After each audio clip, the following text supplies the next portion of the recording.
Hey, what is up, guys? It's Tyson here, back at it again after 7 long months with another TFT video here today with Set 18 Enchanted Wilds. I'm super excited to get into the set and learn it with you guys. Of course, as always, I'm already addicted. I've played tons of PBE games so far. Not too many, only like 5, but I have really enjoyed the set and at least the units in the trait tree so far, but I'm super excited to get into today's game and learn the set with you guys and just get our hands on PBE. And, you know, we have a month until the actual set comes out, so tons of content will be coming your way for Set 18. And early on as well, you have to recognize that this is an entirely new engine, as you might see some like the new graphical improvements and things like that. So some of the game might look choppy or different than it normally does. All I ask is personally, you know, that people are not so judgmental towards it. They are moving an entirely new system, and the fact that they've taken on that task at all is like super cool, and I think it's going to be super great for the game. So I'm excited to see where it goes personally. But more about the set. Set 18 Enchanted Wilds, all about wisps. If any of you are familiar with, I think I played it on this channel before when we had charms. Charms are basically the same thing. So you'll have, as you see here in the shop, that wisps will appear every other shop during player combats, unless you've already bought one, in which case they won't show up anymore. And they can have varying effects. Sometimes it's 0 gold and you get 2. Sometimes you pay 5 gold and you might get like a completed item. It varies from level and scale, and they scale throughout the game as well. I have a very interesting opener here, I will say. So we have 4 of these karmas, which is a Blossom Spellweaver. You guys are also going to have to bear with me as I deal with these. On 3-3, all players gain 2 random completed items and 3 reforgers. Interesting. Wait, 2? Interesting. That's not an artifact anvil, but okay. Silver Destiny is always fun. Extra buckles is really nice, though, but we don't have a tank except this Leona. I kind of like Iron Buckles here. I think Iron Buckles is going to be great. Ooh, a random 2-star 1. And it's a tank? That's all you had to say. Okay, well, now that we have that, we can just slam the Spear Visage here, I think. And I can slam something like the Ionic Spark, because with the extra buckles, we want our tank to be, you know, able to eat a lot of hits. Okay. So yeah, my idea here is with the extra buckles compared to the anvil, yes, I get to choose an item, but the belt is exactly what we needed here for another tank item, and it lets us make a spark to play off of our AP opener here with the karma. I want to pick up this Vigar actually as well. We might lose this combat, which I'm very surprised by.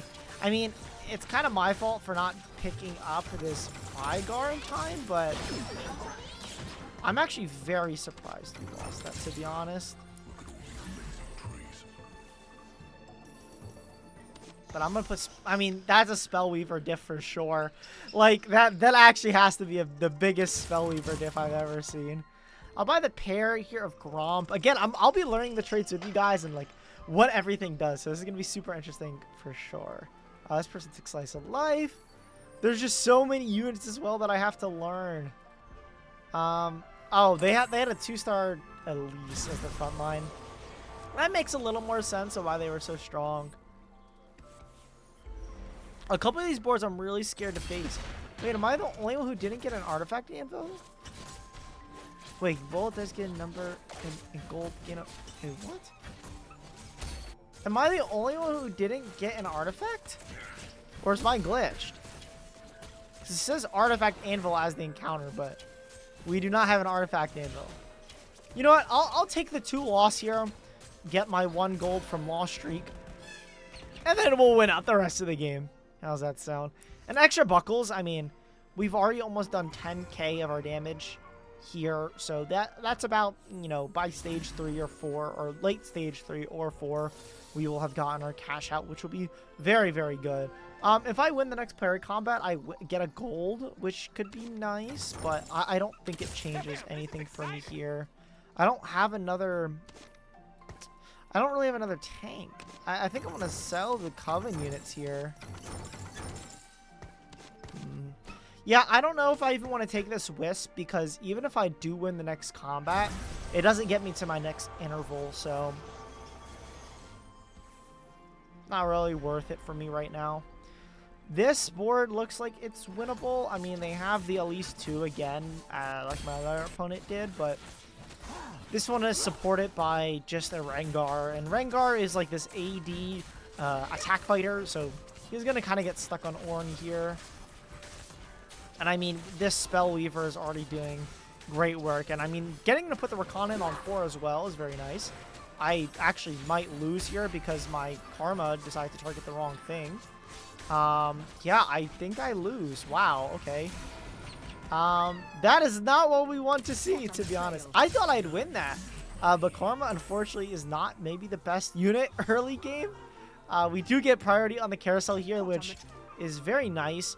I don't want to take a tank item here. I think I want to actually go for... Let's go for the Hecarim here. Hecarim will be a great unit now as well over something like the Rakan. I honestly could keep the Rakan benched as well, but I get a Hecarim, and Hecarim, what he does is he has a big stun. It's not loading on my board. Okay, there he is.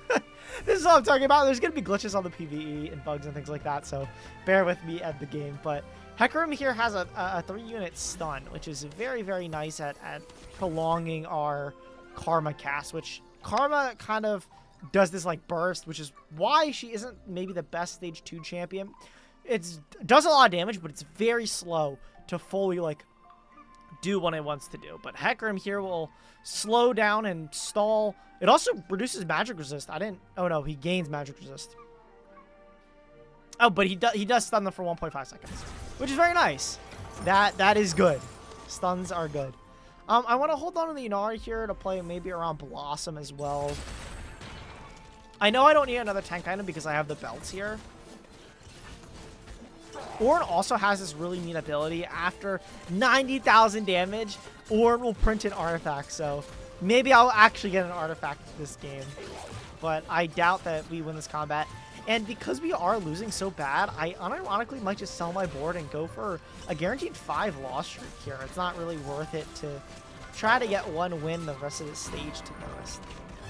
I mean, I'll hold on to the Ornn, but not really looking forward to doing it. Also, the cool thing about picking up the Hecarim there is I have 2 out of 3 Elderwood, so we have that option to play Elderwood as well instead of just Blossom. So because of that, I want to actually sell my Yunara, and I want to make my board weaker here.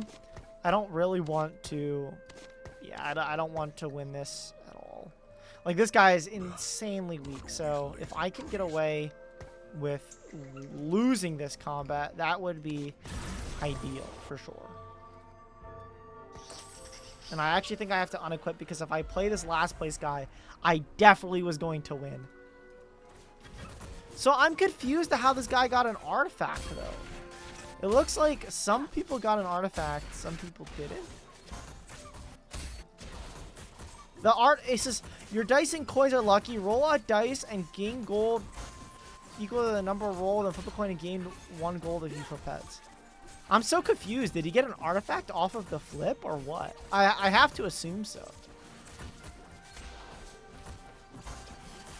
But this is a very good 5 loss here. Extra buckles were about, I would say, 1/3 of the way through. I can do math, right? Yeah, we're about 1/3 of the way through. Just a little under 1/3. But, you know, we take those. And I mean, we're back here again. This board is pretty good. Keyword should be enough to take down this Nautilus, but... And for Elderwood as well, because I don't think we're playing Blossom anymore, you get these trees that allow you to stun certain sections of the board when they get knocked out, which is really, really cool. It's similar to 7 of the... Why am I blanking on the trait now? Oh, wait. Azir and Tristana. We are playing some sort of AP, it looks like, because we have a... Well, number 1, we have a Spark Slam. Ooh, this is great. 2 for 5. I will take that in a heartbeat.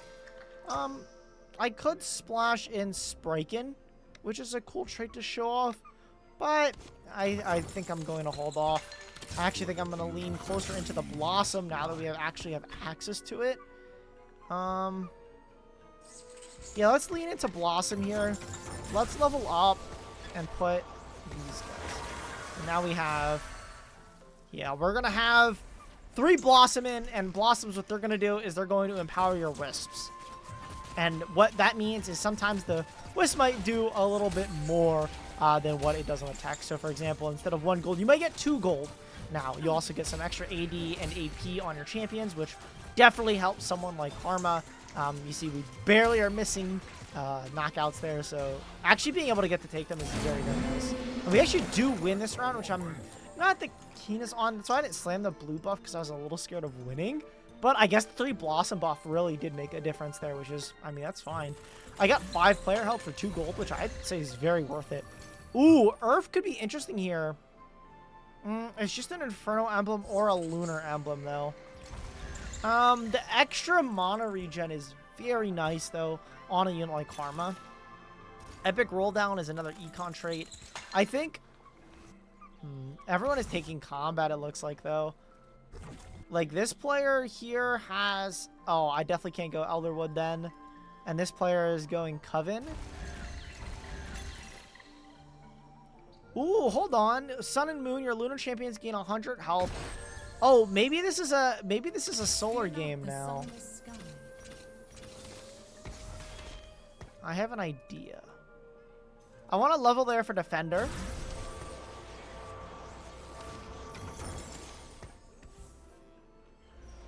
I have an idea. I wanted to sell... We'll do this. So the idea that I'm thinking of is we have Sun and Moon. Your lunar champions gain 100% health, or 100 health, and 8% damage for each unique solar champion field. They gain only Luna, Kale, and Diana. The way solar champions work is there's only 3 of them. And for every star level, they increase in their power, which is going to be what makes them really interesting. This player looks like they're going for solar as well, which is a little scary, yes. But I can pivot into it with the lunar unit. And what lunar units do is they get some extra attack speed and AP, which is very nice. And their surrounding units also get 4. And you also might see... Ooh, this is a very good sprite. I will take that. And that's what I mean by the upgraded Blossom one. You could see just by the Blossom there, around it, like the pink petals, what it was basically based on. Red buff is Morales is fine here. I don't think there's a reason to pivot into... Yeah, there's no reason to pivot into the Lunar yet. So we are going to go into Lunar, I think, but it's going to be a little bit of a journey to get there. Lunar, I believe, is a bow. That's a tier. Okay, well, I can't make the emblem. We do, get to knock out some damage from this person. Our mixed streak here on stage 3 is going to be kind of rough in terms of econ, but we are level 650 gold, so it's not the most stressful thing, but it's definitely a little annoying. If I can pick up something good here from the carousel. Neither of the forecasts are the lunar ones. Lilia's a great tank, though. I might want to just grab the rod if I'm able to get it and build a Gwynsus, because Gwynsus is going to be Kale's best item, but not going to be able to get that here. I'm also fine with grabbing red buff. Yes, I have the Morellos already, but I can, reforge it into something else. Kale doesn't use mana. She just does her auto attacks and scales off of that. So we'll probably get rid of the blue buff Morellos and the Krakens because she's AP. We shall see, though. I think I'm going to go to 7 and roll because there is no reason for me to be on 6 and roll, to be honest. I don't know. I get 2 components after 14 champion deaths. So I also have 3 reforgers. This isn't the end of the world, basically, is all I'm trying to say. We've taken a significantly less amount of damage than I thought though so far in the stage 3, which is kind of rough. but we'll make it work. Maybe we play some sort of Diana reroll instead, because our lunar champions are the main ones getting the bonuses, and rerolling the solar champions doesn't really impact us as much. It increases the solar damage, yes, but oh, I guess it applies to the entire team. I don't know. Maybe it might be worth it, but I think we still have to roll on 7 and just have to risk our luck, because 7 is going to be the only way that we can maybe unlock the Eclipse trait, which I think I mentioned before, but is unlocked by fielding 3 solar and 3 lunar champions, and you get a really cool unique effect, which I won't spoil in case, number one, I do it in another video, and then... Ooh! Wait, what? You get 8 if you lose. I won't do that. I'll just spend the gold to level here. And I will do a little bit of rolling. Next champion sells for 300% gold. I'm going to sell you. That's a lot of gold. Yummy. And my tummy. I need a Sejuani. That's the unit I'm missing. Sejuani is the unit I am missing. I also could, again, I could play Diana carry instead, which I'm fine with. The problem is, though, Kale doesn't scale unless I start her up as well.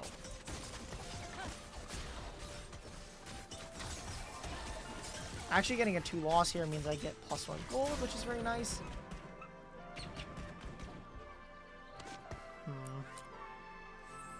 I think we can come back from this. It's going to be hard, but it's definitely salvageable.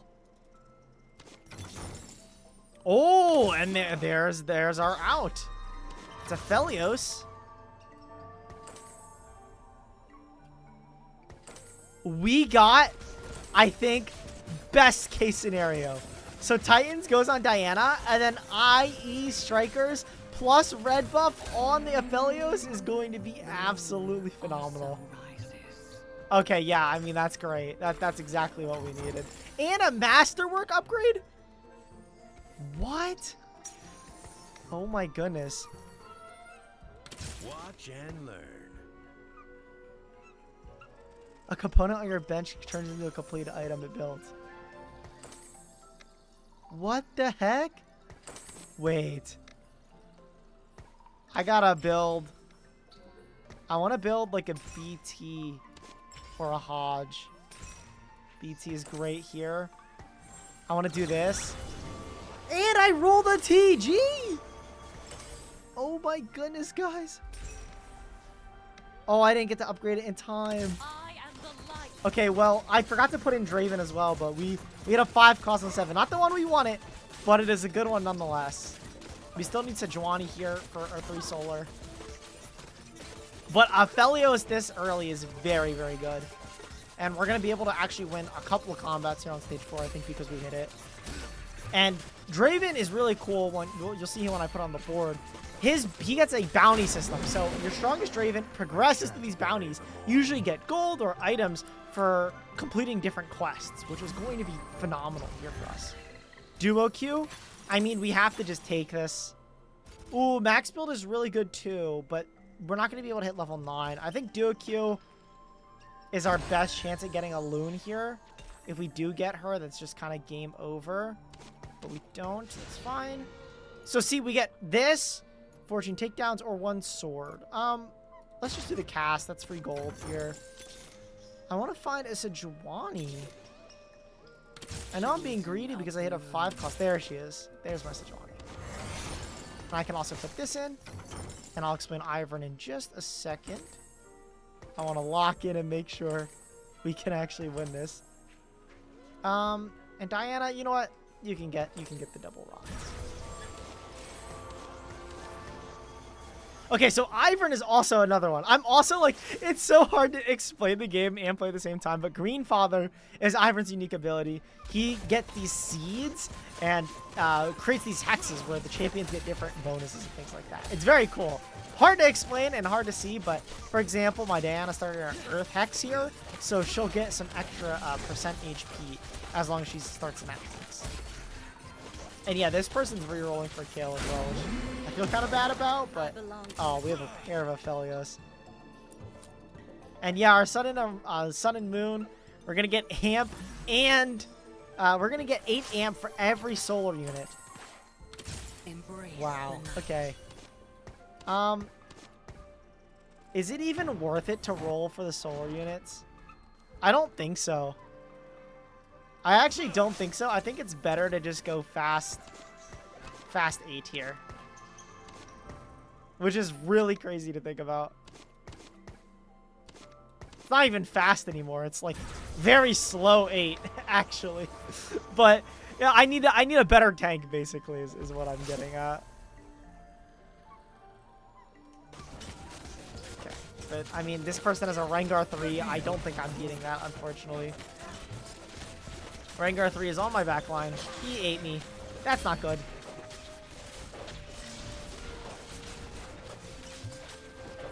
And this isn't like Aphelios from last set where there's Sunder. Or I guess set. I didn't play last set at all, really. It wasn't my favorite thing, so I'm getting my units mixed up for sure. I also forgot about my extra buckles. I will get that soon. Taric would be great here. He's a free tank. And gives me Vanguard. But it's a very contested unit. A contested unit that I am going to get my hands on. Very nice. So Taric will definitely go in here. It's kind of scary though because I want lunar and I want solar on the board as well, but solar just isn't good here, unfortunately. Like, it might be a matter of dropping one of the maybe it's just drop Sejuani. It's not like I'm getting any bonuses from the 3 stars. Yes, they do get extra shield and magic damage, but it's not really worth sacking my game for, you know? We are just going to go 8 here, though. Try to roll for Aphelios here, I think. I'll take a free item. Random emblem could be really good here. Please be a good emblem. Vanguard emblem. You know what? I'll take it. Actually, no, I won't take it. I have Reforger. Fae emblem. Nah. Oh, a lunar emblem. That is perfect, actually. And there we go. Now we have 3 lunar and 3 solar. And I can show you guys what the Eclipse does. Wow. Okay. So that was actually perfect emblems there, what we needed. What Eclipse does is there's a secret trait. You can only get it by fielding 3 solar and 3 lunar. After 10 seconds of combat, the Eclipse kills the lowest health enemy, repeating every 3 seconds. It is phenomenal. But the problem is getting there. Usually, again, you have to high roll your 3rd lunar unit, which is a loon on 7. The sun will swallow. But this is great for us here. I really want to be able to hit Aphelios here, but that's fine.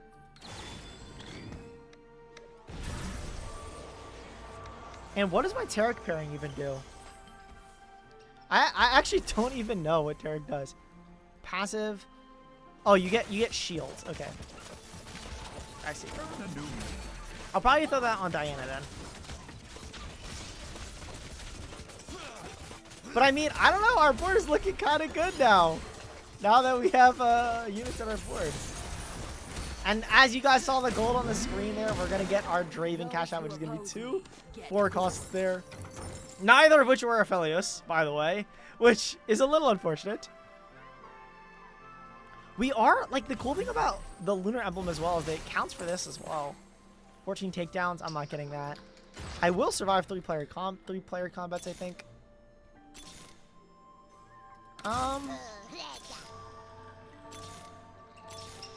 Wow. No unit there. We really do need Aphelios though, or we're going to struggle in stage 5 here. The moon also rises. The moon also rises. The moon will give me a Aphelios. All units, your champions gain. All 4s. Oh, this is good. And I didn't hit. Not as good. Maokai is interesting here because he's a juggernaut, and I really want to put a juggernaut on my board over something like this. I think I have to. My front line is really bad, guys. If I don't get a good, like, frontliner here, it is going to be bad. So I think the Maokai is correct here for juggernaut. Sorry, Ivern, but you were not cutting it.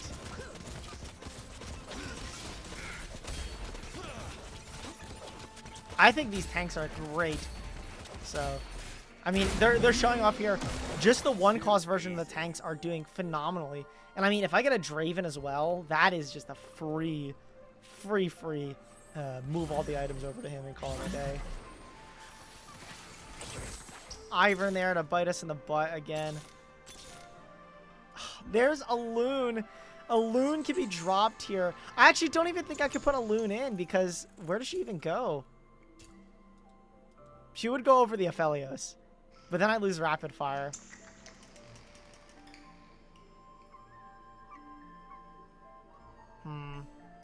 I don't know, guys. I don't know. I think Aphelios pair is just way too good.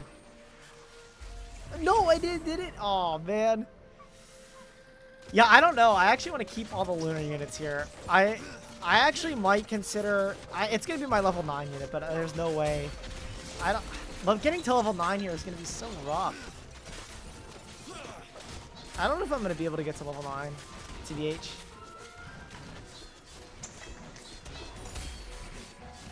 I love Maokai so much. We have one more life, but... It is just the objectively correct thing to lock the shop for the Alloon. Like, there's just no reason not to. You know? Let's do the Tarek pairing here. So both of these guys get shields. That's gonna be kind of important, I feel like. Just a tad important. Like, I don't know, guys. This is so scuffed. I'm so scared. Oh, no. Like, this guy has Xayah 3. Oh, 2 Xayah 3s. Radiant Glinces. Oh, this is so scary.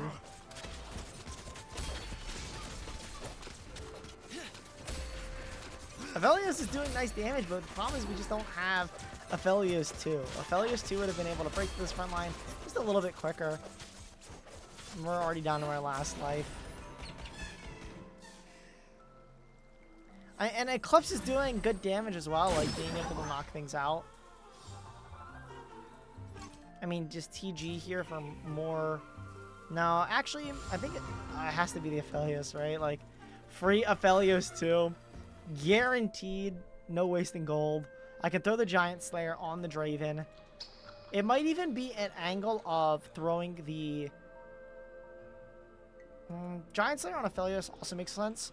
Because then I could go red buff on Draven. And because he randomly targets with his ability, that would be pretty good, I think. So let's try that.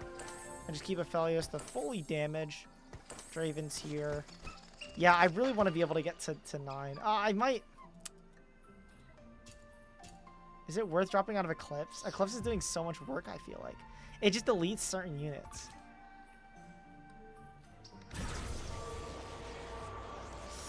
I don't know, guys. I'm so scared. Alright, let's see if it's enough. This player has the Kale 3. This is what we were aspiring to be.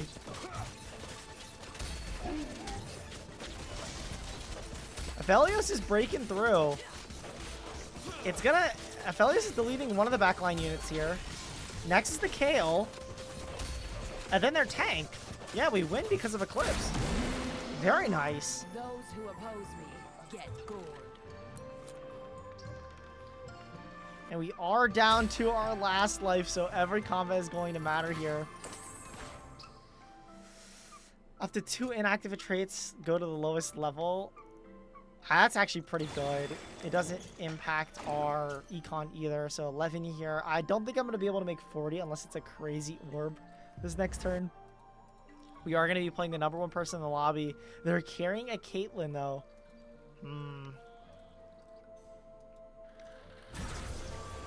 I think we can win this, guys. I think we can win this. Not the lobby, but we can win this combat and hopefully get a top 4.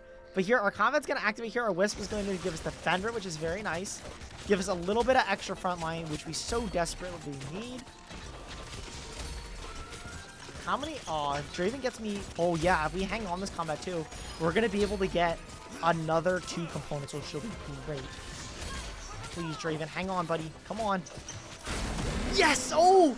Draven had 4 HP! Okay. We're going to get 2 extra components now, which means we're going to have a fully itemized Draven or Maokai, depending on what we get here. That is going to be phenomenal. It's 2 swords. Okay, Draven item it is. Draven gets 15 kills. Deals the most damage in your team in combat. I want the 7 gold. I don't... Even if I sell Diana, that's 8 gold plus 13, 32?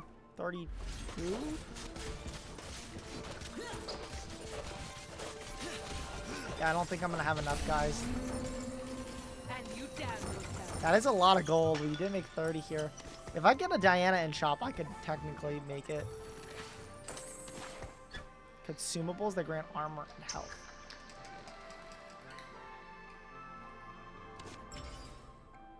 Ooh, another tank item. I mean, that's more time for our solar units to build up. I'm playing this guy. Oh, they have an Aphelios too as well, and their front line is a lot better. The Amumu too is kind of crazy. But I mean, I don't know if this Taric unit has been hanging on. We have a Taric 1 and a Maokai 1. The only person I'm scared of is this Elderwood guy, to be honest. But this board is definitely scary for sure. Alright, come on. I need you guys to hang on with everything you've got in you.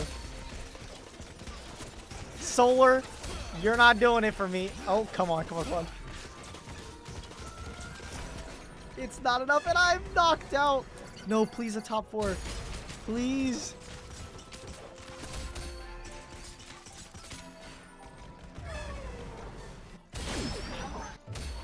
No, is it a 5th?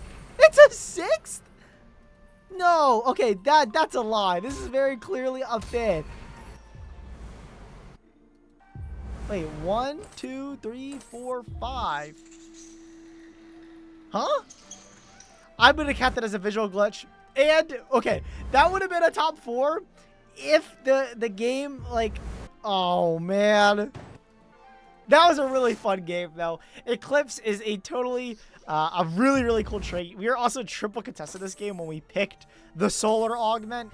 I mean, that's on me for not scouting as well, but this is such a fun lobby and such. I really wish I got to showcase a loon, but you'll have to watch another video to, you know, find out and see what a loon maybe does in the future. But thank you all for watching. If you did enjoy today's video, make sure you leave a like, comment, and subscribe for more TFT content. I'll be here playing set 18 PBE for the entire time and when the set goes live too. So make sure you do all of that lovely stuff. So you're notified when I do, you know, post again or go live with more set 18. But that's going to be it for me today. Thank you all for watching and see you later.